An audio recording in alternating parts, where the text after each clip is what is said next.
YouTube, Instagram തുടങ്ങിയ നിലയിൽ പലരും അറിയുന്ന വ്യക്തിയാണ് നിഹാദ് എന്ന തൊപ്പിയെ കണ്ടവർക്കെല്ലാം അച്ചായനെ പരിചയമുണ്ടായിരിക്കും. എന്തിനേറെ പറയുന്നു, ഹോസ്റ്റേഴ്സും ഇദ്ദേഹത്തെ പരിചയപ്പെട്ടിരിക്കുന്നുണ്ട്. തൊപ്പി എവിടെയുണ്ടോ അവിടെയെല്ലാം അച്ചായനുണ്ട് എന്ന നിലയിലാണ് തൊപ്പി ഫാൻസും. വിവാദങ്ങൾ കത്തിപ്പടർന്നപ്പോൾ തൊപ്പി സോഷ്യൽ മീഡിയ വിടുന്നു എന്ന് പ്രഖ്യാപിച്ചിരുന്നു. എന്നാൽ ഇപ്പോൾ തൊപ്പിയല്ല സോഷ്യൽ മീഡിയയിലെ താരം, അച്ചായനാണ്. സോജൻ വർഗീസ് ഏഞ്ചലാണ് ഇപ്പോഴത്തെ താരം. അച്ചായൻ വിവാഹിതനായി. വധുവിന് താലി ചാർത്തുന്ന രംഗങ്ങൾ സോഷ്യൽ മീഡിയയിൽ വന്നു കഴിഞ്ഞു.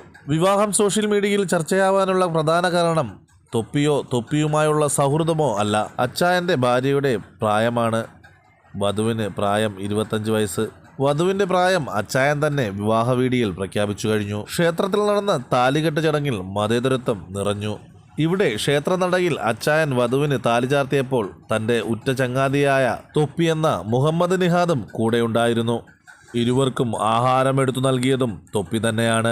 ലളിത വസ്ത്രധാരികളായാണ് വരനും വധുവും താലികെട്ട് ചടങ്ങിന് ക്ഷേത്രത്തിലെത്തിയത്. വിവാഹത്തെക്കുറിച്ച് എന്തു തോന്നുന്നു എന്ന ചോദ്യത്തിന് ഒരു വലിയ യോ ആയിരുന്നു മറുപടി. ചില പ്രത്യേക സാഹചര്യങ്ങൾ മൂലം വളരെ പെട്ടെന്ന് കെട്ടേണ്ടി വന്നുവെന്നും അച്ചായൻ കൂട്ടിച്ചേർത്തു. എല്ലാവരെയും ക്ഷണിച്ചു വരുത്തി വിവാഹം നടത്താൻ സാധിച്ചില്ലെന്നും അതിൽ വിഷമമുണ്ടെന്നും അച്ചായൻ പറഞ്ഞു. ഭാര്യയുടെ കഴുത്തിൽ താലി ചാർത്തുന്നതുവരെ ഇത് സത്യമാണോ എന്ന് കൺഫ്യൂഷൻ നിറഞ്ഞിരുന്നു എന്നും സോജൻ പറയുന്നു. താലി കെട്ടിയ ശേഷമാണ് സമാധാനമായി സംസാരിക്കാൻ പോലും സാധിച്ചതെന്ന് അച്ചായൻ. എന്തുപറ്റിയെന്ന് വധു അപ്പോഴും ചോദിച്ചിരുന്നു. അക്കാര്യം പിന്നീട് പറയാമെന്നാണ് സോജൻ മറുപടി നൽകിയത്. വിവാഹം കഴിഞ്ഞ ശേഷം സന്തോഷം തോന്നുന്നു എന്ന് മാത്രമാണ് വധുവിന്റെ പ്രതികരണം. ആതിര റോയ് എന്നാണ് വധുവിന്റെ പേര്. അവരുടെ ആദ്യ വിവാഹമാണെന്നും അച്ചായൻ സ്ഥിരീകരിച്ചു.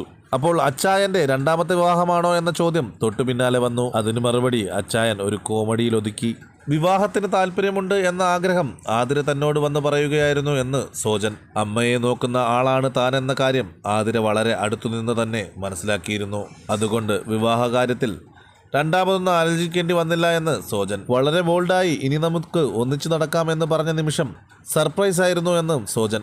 ആതിര അവരുടെ ജീവിതത്തിലേക്ക് അച്ചായനെ ക്ഷണിക്കുകയായിരുന്നു എന്നും അദ്ദേഹം പറയുന്നു. എന്നാൽ ഇങ്ങനെയൊരു വിവരം സോഷ്യൽ മീഡിയയിൽ വന്നാൽ ഉണ്ടാകുന്ന പുകിലുകൾ ഇതുവരെ അവസാനിച്ചിട്ടില്ല. അച്ചായന്റെയും ഭാര്യയുടെയും പ്രായവ്യത്യാസം പലരും വിമർശനത്തിന് പാത്രമാക്കി. മുൻപ് ക്രിസ് വേണുഗോപാൽ, വിദ്യാ ശ്രീധറും വിവാഹം കഴിച്ച വേളയിലും ചെമ്പൻ വിനോദ് ജോസ് തന്നേക്കാൾ ഒരുപാട് പ്രായം കുറഞ്ഞ യുവതിയെ വിവാഹം കഴിച്ചപ്പോഴും എല്ലാം സോഷ്യൽ മീഡിയയിൽ ഇത്തരത്തിൽ തിളച്ചു പൊങ്ങിയിരുന്നു. എന്നാൽ ഇവരുടെ അടുത്ത സുഹൃത്തുക്കളും ഫാൻസും ആശംസകളായി വന്നു കഴിഞ്ഞു. ഇതുപോലുള്ള കൂടുതൽ വീഡിയോകൾ കാണാനായി ഈ ചാനൽ സബ്സ്ക്രൈബ് ചെയ്തു വയ്ക്കുക.